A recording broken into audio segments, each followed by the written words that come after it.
네, 오늘 산상보훈 29번째 시간, 거룩한 것을 개와 돼지에게 주지 말라. 이 부분을 저희가 교제 한번 나누도록 하겠습니다. 자, 거룩한 것, 이걸 다시 진주라고 이야기하는데요. 이것이 무엇인지 우리가 하나씩 좀 알아보도록 하겠습니다. 거룩한 것을 개에게 주지 말며 너희 진주를 돼지 앞에 던지지 말라. 저희가 그것을 발로 밟고 돌이켜 너희를 찢어 상할까 염려하라. 네, 여기서 보면 거룩한 것이라고 얘기했어요. 그럼 거룩한 것이 구체적으로 무엇이냐? 우리가 마태복음 7장에 배운 게 있습니다. 첫 번째, 마태복음 7장 1절에서 2절은 남을 판단하지 말라라고 저희가 공부를 했어요. 판단하다. 이 판단하다라는 건 뭐냐면 우리가 남을 어떻게 정죄하지 말라. 두 번째는 자신의 들보를 먼저 빼라. 이게 마태복음 7장 3절에서 5절입니다. 그래서 자기 안에 있는 이 자아나 이기적인 마음들, 이 마음을 가지고 있으면 남들을 판단할 때 왜곡되게 판단한다는 거죠. 그러면 마태복음 7장 6절은 이 진리가 뭘까요, 그럼? 바로 남을 판단하지 말라, 자신의 들보를 먼저 빼라. 이 진리를 누구한테 주지 마라? 개와 돼지에게 함부로 주지 말래요. 근데 우리가 남을 판단하는 것과 자신의 들보를 빼는 건 내 힘으로 할 수 있는 게 없죠. 이게 우리한테 준 기별입니다. 그래서 판단하다라는 뜻은 지난 시간에 우리가 배운 게 이겁니다. 원어로는 크리노라고 하는데 판단하다, 정죄하다. 그래서 남들을 우리가 분별할 수는 있습니다. 형제 자매가 어떤 이야기를 하고 행동을 할 때 저거는 잘못된 행동이야 라고 분별을 할 수 있다 이거죠. 그런데 정죄를 하지 말라는 거예요. 판단하고 정죄하지 마라. 그 다음 선까지 넘어가지 말라. 들보는 어떤 거냐면 이런 겁니다.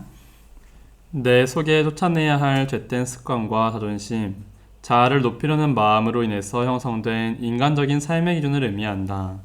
삶에서 이미 형성된 잘못된 습관을 쫓아내는 것이 얼마나 어려운지를 깨닫게 되면 죄된 습관에서 힘들어하는 사람들을 보고 정죄하기보다는 긍휼히 여기는 마음과 하나님의 역사하심을 바라는 간절한 기도가 나오게 된다. 네, 이 들보라는 것은 자기가 삶에서 형성된 인간적인 기준이라는 거죠. 내가 이렇게 살아오니까 저렇게 얼굴이 생긴 사람은 이럴 거야. 이런 판단력, 이런 것을 빼내라는 거예요. 하나님의 기준으로 사람을 판단하라는 거죠. 근데 그걸 빼내기가 너무 어렵다는 거예요. 그래서 그 빼내기가 너무 어렵기 때문에 그 빼내는 경험을 하나님께 드리고 정말 새 마음을 받는 그 투쟁을 해본 사람만이 다른 사람을 볼 때 판단하지 않고 그 사람을 위해서 긍휼한 마음이 생긴다는 거죠.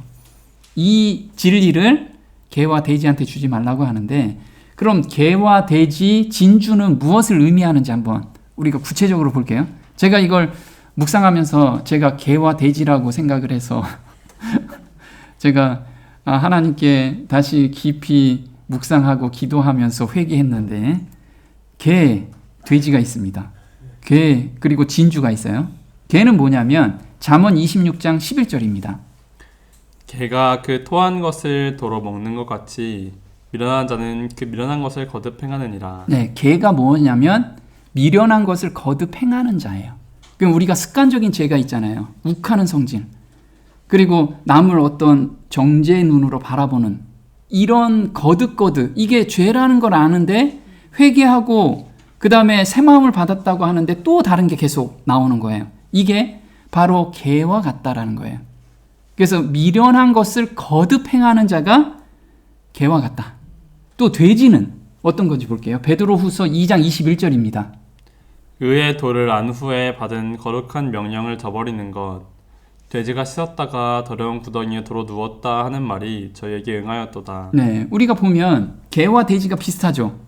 돼지는 뭐예요? 의의 도를 안 후 저버리는 거래요. 저버리다라는 뜻은 뭐냐면 원어로는 돌아가다라는 뜻이에요. 그래서 반복적으로 또 행하는 것이 돼지라는 거예요. 돼지는 더러운 것이 아무리 깨끗이 쳐도 다시 자기 똥에 다시 뒹구는 게 돼지잖아요. 우리가 그런 형태를 지금 하고 있지 않느냐. 그래서 의의 도가 바로 진주라는 거예요. 진주. 그래서 진주가 의를 의미합니다. 예수님께서 완성해 놓으신 의. 그래서 믿음으로 말미암는 의의 기별이라는 거죠. 그래서 다시 말하면 믿음으로 말미암는 의의 기별을 개와 돼지에게 던져주지 말라는 거예요. 왜? 받을 만한 사람인데 한번 전해줬는데 어떻게 해요? 다시 그걸 잊고 계속 반복해서 그걸 해요. 무시하면서. 그걸 우리가 오늘 좀 더 깊이 있게 묵상을 좀 해봤으면 좋겠습니다. 보면 개와 돼지는 죄를 즐기며 벗어나고 싶지 않은 사람들을 의미해요. 한번 보겠습니다.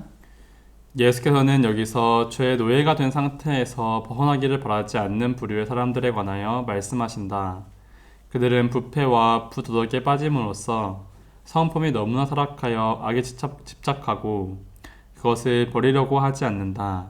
그리스도의 종들은 복음을 담은 논쟁과 조롱거리로 삼고자 하는 사람들이 방해하지 못하도록 주의해야 한다.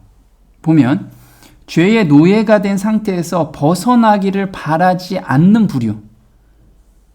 개와 돼지가 누군가요, 그럼? 네.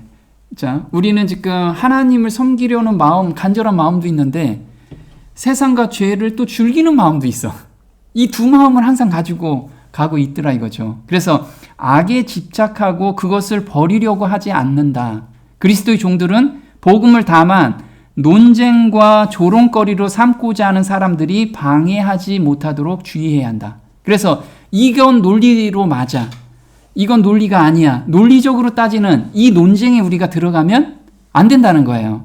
그 논쟁에 들어가면 오히려 하나님을 욕되게 보일 수 있다라는 거죠.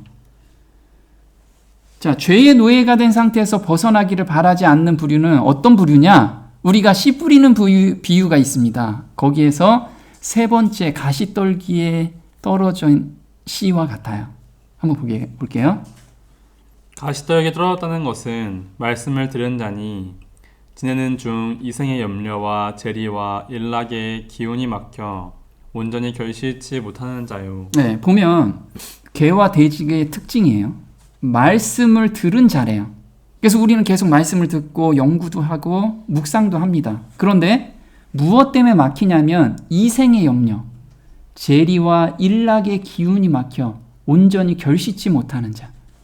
그래서 이생의 염려가 어떤 거냐면 누가복음 21장 34절에는 이렇게 나옵니다.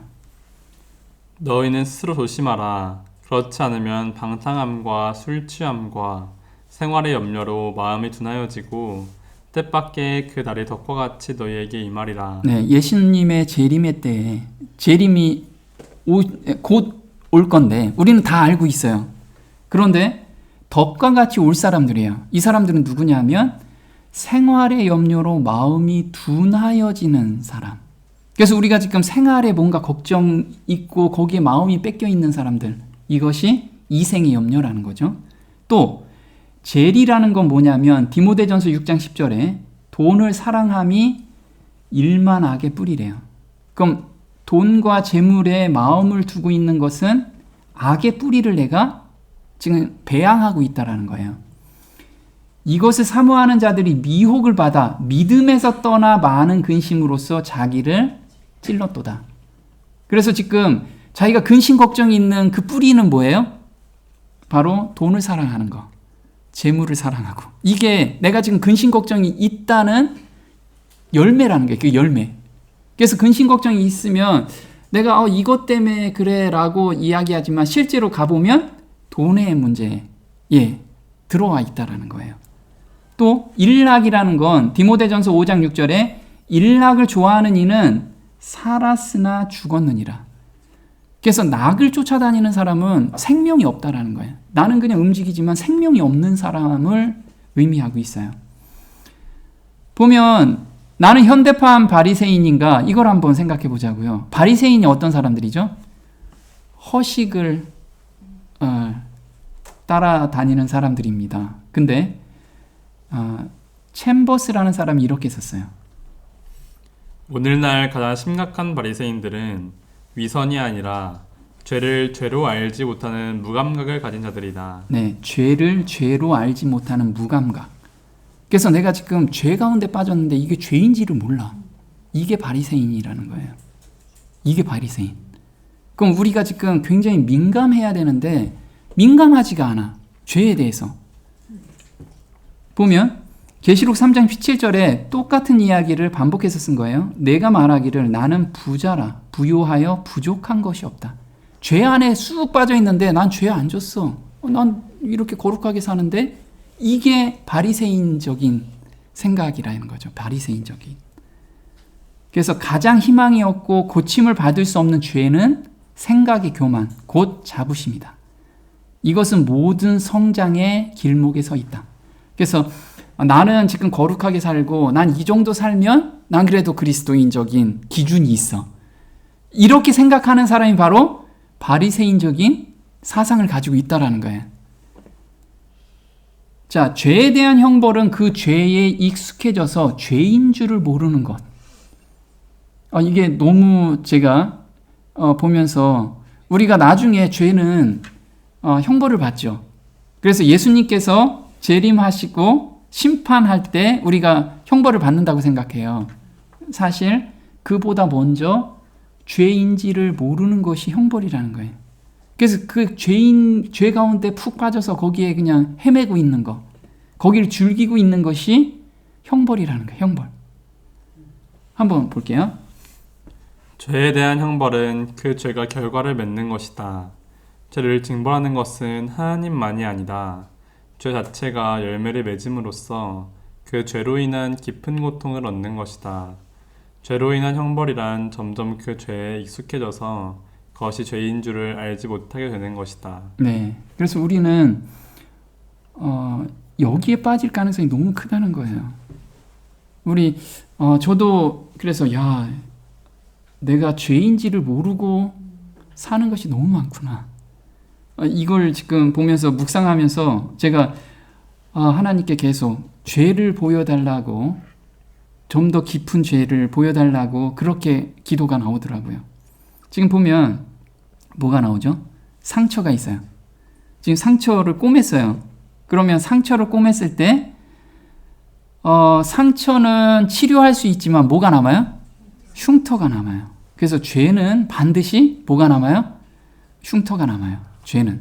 그래서 죄를 우리가 굉장히 무섭게, 그 다음에 굉장히 경계해야 되는데 죄를 너무 친숙하게 우리가 지금 대하고 있다는 거예요. 그래서 상처는 치료할 수 있지만 흉터는 남게 되는 것과 같이 죄는 용서를 받을 수 있지만 그 결과는 남아있게 된다. 그래서 우리가 죄를 짓는 거 정말 무섭게 생각해야 된다는 거예요. 그래서 죄가 얼마나 큰지도 우리가 한번 깊이 묵상을 좀 해봤으면 좋겠어요. 자, 다윗이 밧세바를 범한 후 용서를 받았어요. 그렇죠? 용서를 받았는데 죄의 결과를 받았어요. 이거 굉장히 두려운 말씀이죠.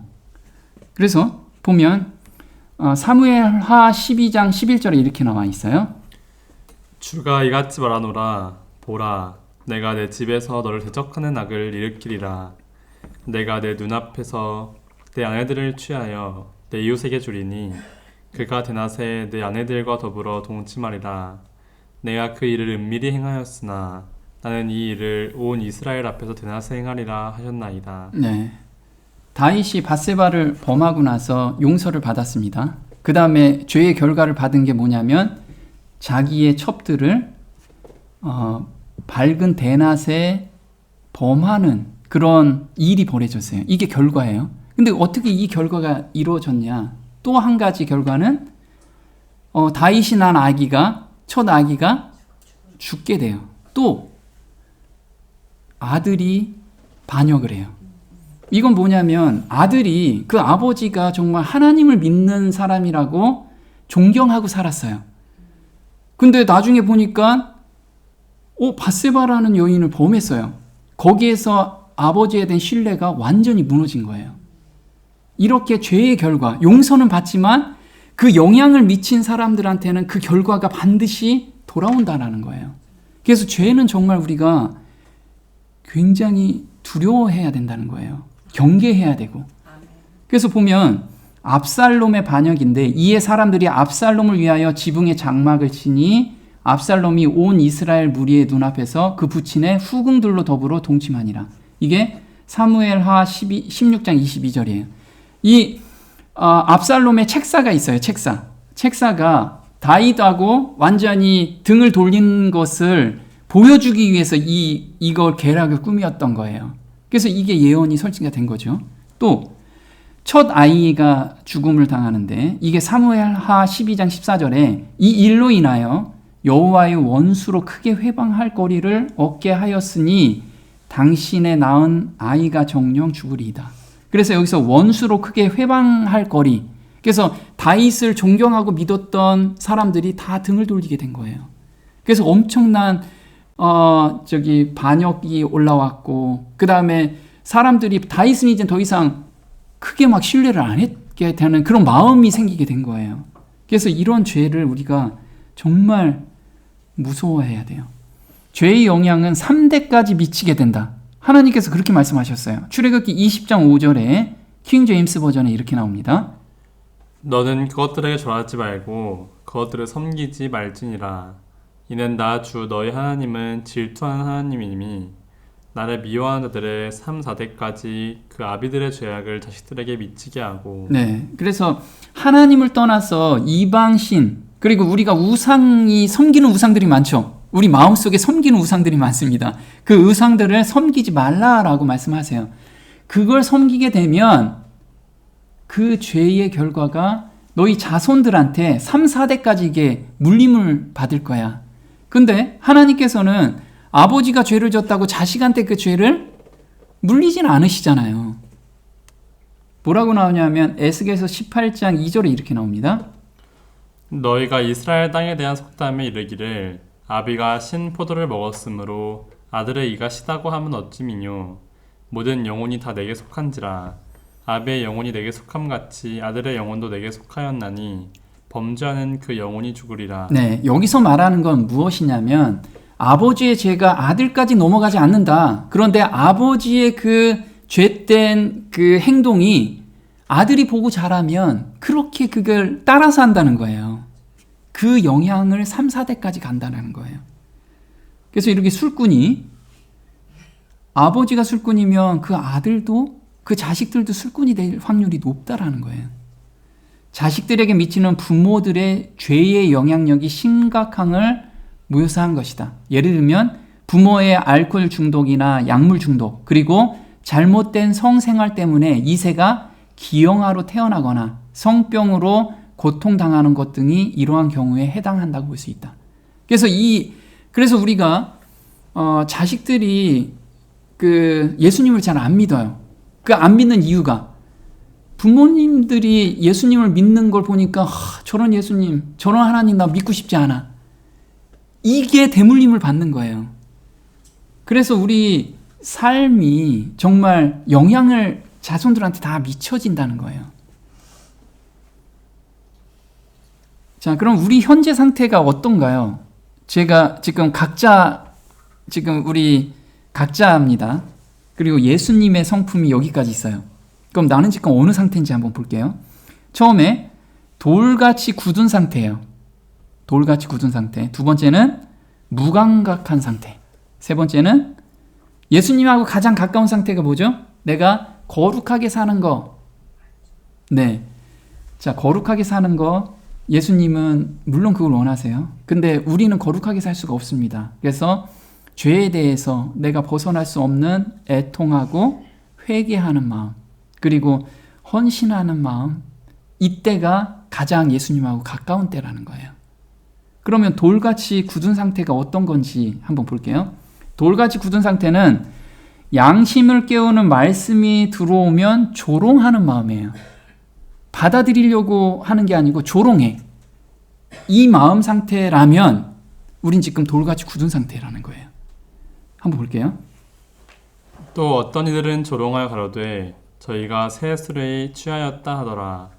저희가 죽은 자의 부활을 듣고 혹은 기롱도 하고 혹은 이 일에 대하여 내 말을 다시 듣겠다 하니. 네, 지금 이른비 성령을 받아서 지금 복음이 막 전해지고 있어요. 근데 거기서 전해주는 사람들 중에, 듣는 사람 중에 조롱하는 자가 나오는 거예요. 조롱하는 자.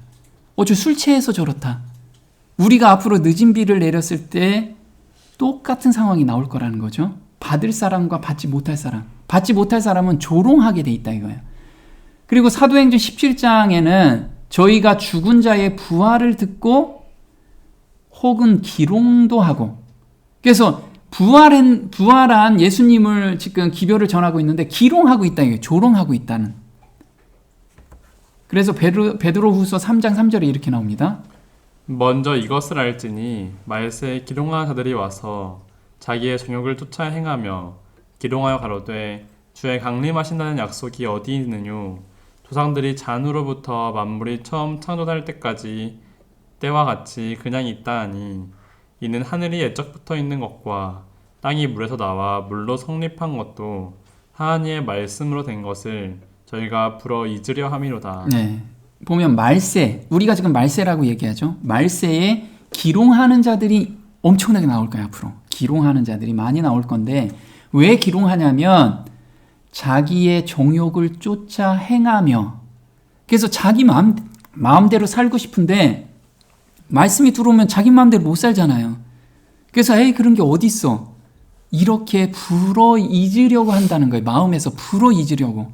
이 상태가 지금 우리가 가지고 있다면 정말 깨 있어야 돼요. 그 다음에 강팍한 마음입니다. 강팍한 마음. 자, 사도행전 19장 8절입니다.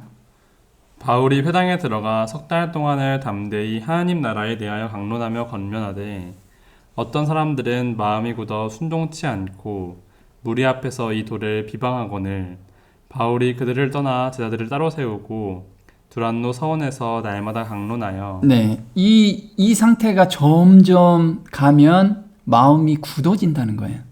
더 이상 우리가 말씀이 들어오지도 않고 은혜가 안 되는 상태까지 가는 게 마음이 굳어진 상태.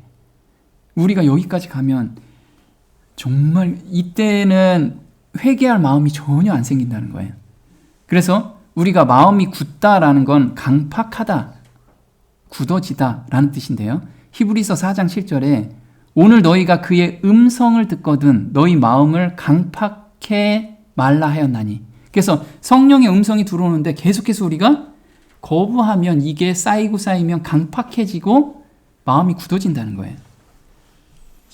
자, 예레미야서 18장 11절에 이렇게 나옵니다. 너희는 각기 악한 일에서 돌이키며 너희 길과 행위를 선하게 하라 하셨다 하라. 그러나 그들이 말하기를 이는 헛된 말이라. 우리는 우리의 도모대로 행하며 우리는 각기 악한 마음에 강팍한 대로 행하리라 하느니라. 네, 지금 기별이 뭐냐면 악한 길에서 돌아서라, 회개하라는 기별이 계속 전해지고 있어요. 그런데 강팍한 마음은 이는 헛된 말이다. 뭐 그런 게 있어. 헛된 말이다. 우리의 도모대로 행하며 우리는 각기 악한 마음에 강팍한 대로 행하리라. 마음이 굳어진 대로 내 마음대로 살 거야. 이런 상태로 간다는 거예요. 자, 두 번째는 새 속에 빠져 있어 무감각 속에 자신도 모르게 살고 있다. 이 두 번째가 무감각이에요. 무감각. 이게 너무 중요한 거. 우리가 이걸 꼭 기억해야 돼요. 지금 담배를 피는데 이게 나쁜지도 처음엔 알죠. 근데 나중에는 담배 피는 게 자연스러워서 그냥 자기가 죽는지도 모르고 담배를 계속 피고 있다는 거예요. 마태복음 24장 48절에 이 무감각한 사람이 어떤 사람인지 한번 볼게요. 만일 그 악한 종이 마음에 생각하기를 주인이 더디오리라 하여 동무들을 때리며 술 친구들로 더불어 먹고 마시게 되면 생각지 않은 날 알지 못하는 시간에 그 종의 주인이 이르러 어미 때리고 외식하는 자의 받은 율에 처하리니 거기서 술 피우며 이를 갈미 있으리라. 예, 악한 종에 대해서 이 무감각한 자라는 거예요. 악한 종이 어떤 자인지 한번 볼게요. 그는 그리스도께서 오시지 않는다고 말하지 않았다. 그는 그리스도의 재림에 대한 견해를 비웃지도 않았다.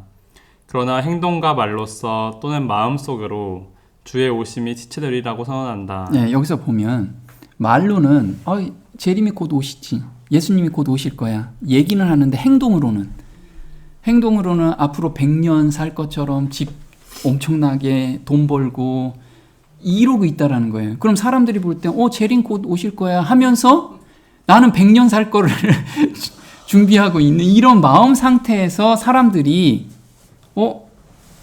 그걸 느낀다는 거예요. 또 한 번 볼게요. 그는 주께서 빨리 오시리라는 확신을 다른 사람들의 마음에서 사라지게 한다. 그의 영향으로 사람들을 외람되게 하고 무주의하게 하며 지체하도록 한다. 그들은 세속적인 무감각 속에 굳어져 있다. 세상 종욕과 부패된 사상이 저희 심령을 점령하고 있다. 악한 종이 주객과 같이 먹고 마시며 향락을 추구하는 일에 세상과 연합하고 있다. 네, 지금 보면 그들은 세속적인 무감각 속에 굳어져 있다. 마음이 세속적에 쑥 빠져 있어가지고 예수님의 재림은 머릿속으로는 기억하는데 몸은 그거는 그건 이론적인 거고 이렇게 생각하고 사람들하고 이야기를 한다는 거예요. 근데 체면이 있으니까 재림은 있어 이렇게 얘기하고 있다라는 거예요. 자, 그럼 무감각은 어떻게 올까요? 보겠습니다. 하나님의 말씀이나 혹은 그 하나를 통하여 주어진 모든 경고와 책망과 탄원은 마음의 문에서 두드리고 있는 두드림이다. 들어가기를 간청하는 음성은 예수의 음성이다. 두드릴 때마다 그것에 유의하지 않는다면 열려는 마음은 점점 더 약해진다. 오늘 무시당했다면 성령의 감화는 내일은 오늘처럼 강력하지는 못할 것이다. 네, 그래서 성령의 음성에서 이건 죄야, 이거 버려야 돼, 그리고 이거 해야 돼 라고 계속해서 말씀을 읽으면 우리한테 계속 음성이 들려주시잖아요. 근데 내가 일부러 계속 무시를 해. 그럼 그 다음에 들리는 성령의 음성은 굉장히 더 약해진다는 거예요. 점점 약해져서 나중에는 그 음성을 구분할 수 없을 정도로 음성이 희미하게 들리는 그 상태까지 우리는 빠지게 된다는 거예요. 심령의 감수성은 점점 둔하여져서 인생의 짧음과 내세의 위대한 영혼을 잊어버리는 무서운 무감각에 빠지게 된다. 심판 때 우리가 정죄받게 되는 것은 오류 가운데 빠져 있었다는 사실 때문이 아니요, 무엇이 진리임을 배울 수 있도록 하늘에서 주신 기회를 등한히 한 사실 때문일 것이다. 네. 그래서 영혼을 잃어버리는 무서운 무감각에 우리가 점점 빠지게 된다는 거죠. 이걸 우리가 정말 경계해야 돼요. 무감각하고 굳어진 마음으로 변화되는 것은 작은 죄 하나를 허용할 때예요. 이게 엄청나게 큰 게 아니라는 거예요. 근데 우리는 정말 작은 죄는 그건 무시한다고요. 요 정도는 될 거야. 자기 그 합리화를 시켜요. 이게 전체를 무너뜨리는 열쇠라는 거예요. 사사기 3장 보겠습니다. 베냐민 자손은 예루살렘에 거한 여부스 사람을 쫓아내지 못하였으므로 여부스 사람이 베냐민 자손과 함께 오늘날까지 예루살렘에 거하더라. 이스라엘 자손은 마침내 가나안 사람과 여부스 사람 사이에 거하여 그들의 딸들을 취하여 아내를 삼으며 자기 딸들을 그들의 아들에게 주며 또 그들의 신들을 섬겼더라. 네.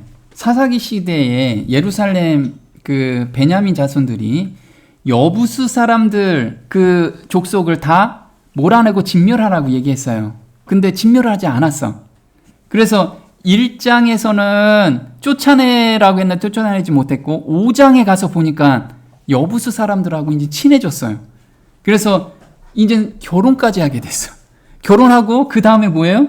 그들의 신들을 섬기기까지 한 거예요. 이렇게 서서히 하나님께서 진멸하라는 것을 그냥 거기 순종했어야 되는데 순종하지 않고 인간적인 면에서 어떻게 어린애를, 어떻게 부녀자를 죽일 수 있어요? 이 인간적인 판단에서 하나님 말씀을 거역하게 된 거예요. 그 이후에 그들의 신까지 우리가 섬기게 되는 그런 우를 범하게 된 거예요. 볼게요. 마음속에 품은 한 작은 죄는 점점 품성을 저하시켜 그 고상한 모든 능력을 악한 욕망에 복종시킨다. 양심의 방벽 중 하나를 제거하고 한 가지 악습에 방종하는 것, 고상한 한 가지 의무의 요구를 게을리하는 것은 영혼의 방벽을 무너뜨리고 사단이 들어와서 우리를 타락시킬 길을 열어준다. 네, 보면 마음속에 품은 아주 작은 죄 하나가 점점 품성을 저하시켜 그 고상한 모든 능력을 악한 욕망에 복종시킨다.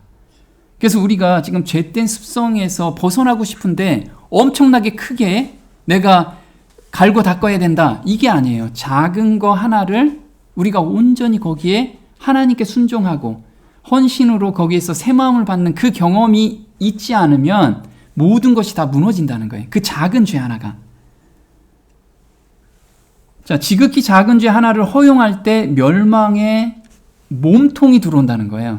발 하나 집어넣는데 몸통이 쑥 들어온다는 거예요. 이게 사무엘상 15장 17절에 이렇게 나옵니다. 사무엘이 가로되 왕이 스스로 작게 여길 득대에 이스라엘 지파의 머리가 되지 아니하셨나이까. 가서 죄인 아말렉 사람을 진멸하되 다 없어지기까지 치라 하셨거늘 어찌하여 왕이 여호와의 목소리를 통동치 아니하고 탈취하기에만 급하여 여호와의 악하게 여기시는 것을 행하였나이까. 네. 지금 사울이 왕이 될 때는 스스로 작게 여길 때 그때에 왕으로 삼으셨다라고 한 건, 스스로 작게 여긴 건, 자기는 아무것도 아닙니다. 저긴 할 수 없습니다. 처음에 엄청나게 낮아진 마음이었잖아요. 그런데 그때는 하나님께 온전히 순종하는 마음이 있었어요. 18절에 보면 가서 죄인 아말렉 사람을 진멸하라고 얘기했는데 사울이 자기 생각으로 가장 좋은 거, 하나님께 제단에 예물들이 아주 좋은 송아지는 남겨두고 이걸 다 남겨놓은 거예요. 자기 생각으로. 근데 여호와께서는 그 악하게 여기시는 것을 행하셨다라고 이야기를 하죠. 한번 보겠습니다. 사단의 가장 성공적인 전략 중에 하나는 사람들을 이끌어 작은 죄를 범하게 하고 조그마한 방종의 위험성을 보지 못하게 하며 명백히 언급된 하나님의 요구를 조금 탈선하게 하는 것이다. 네, 여기서 보면 사단의 가장 성공적인 전략이에요. 이게 뭐라고요? 조금 탈선하게. 조금, 아주 조금. 요거는 괜찮아. 요 정도는 누구나 하는 거야. 요렇게 우리한테 마음을 준다는 거예요. 또 볼게요.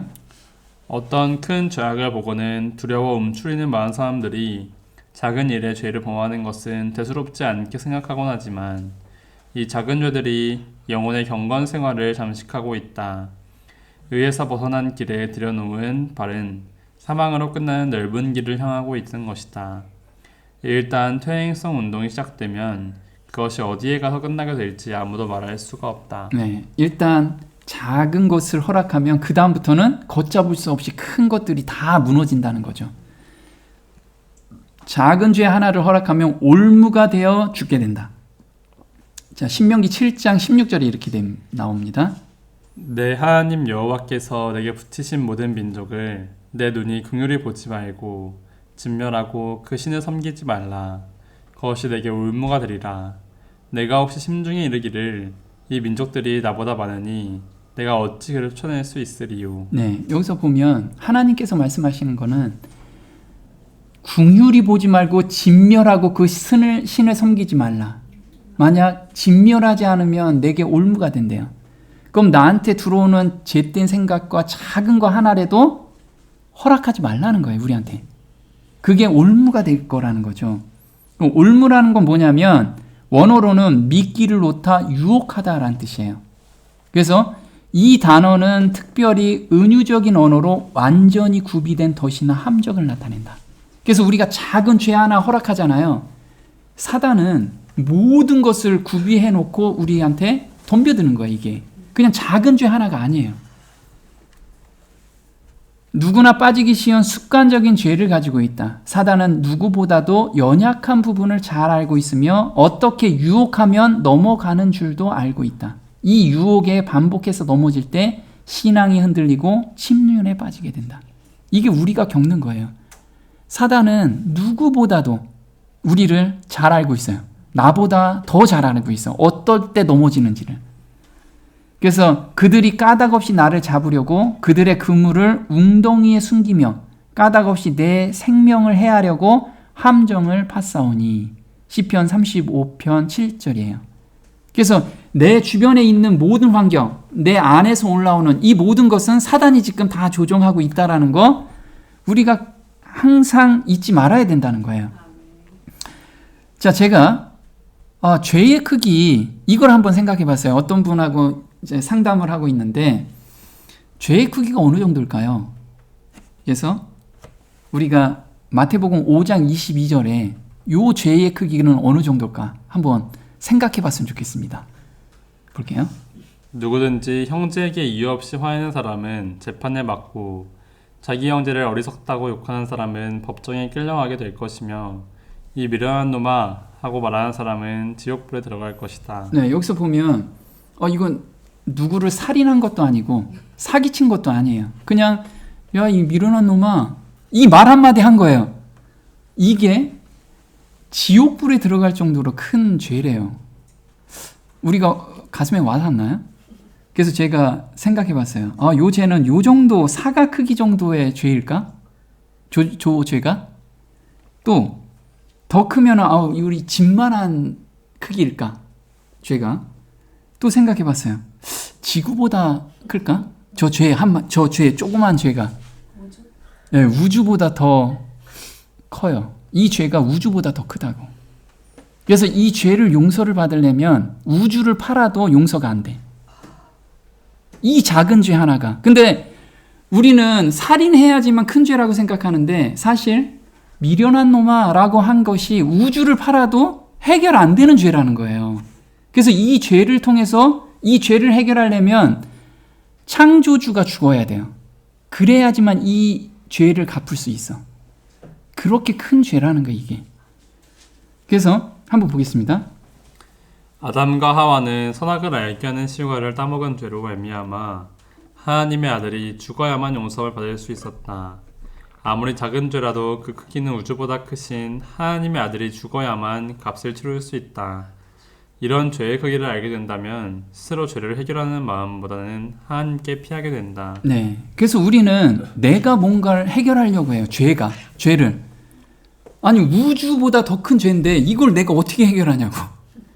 그럼 해결할 수 있는 분한테 빨리 피해야 된다. 도망가야 된다는 거죠. 이게 우리한테 하나님 저는 이 죄 감당 안 돼요. 하나님 이 죄된 마음 드리니 순결하고 정결한 마음 주세요.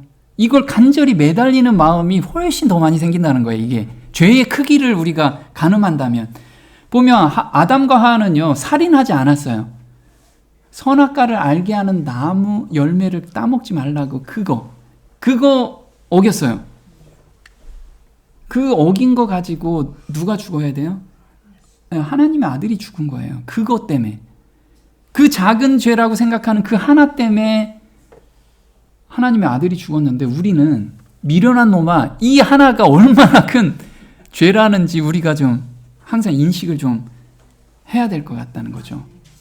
자, 지금 이 사람은 스마트폰에 빨려 들어가고 있어요. 그래서 지극히 작은 죄를 벗어나는 방법도 알려주셨죠.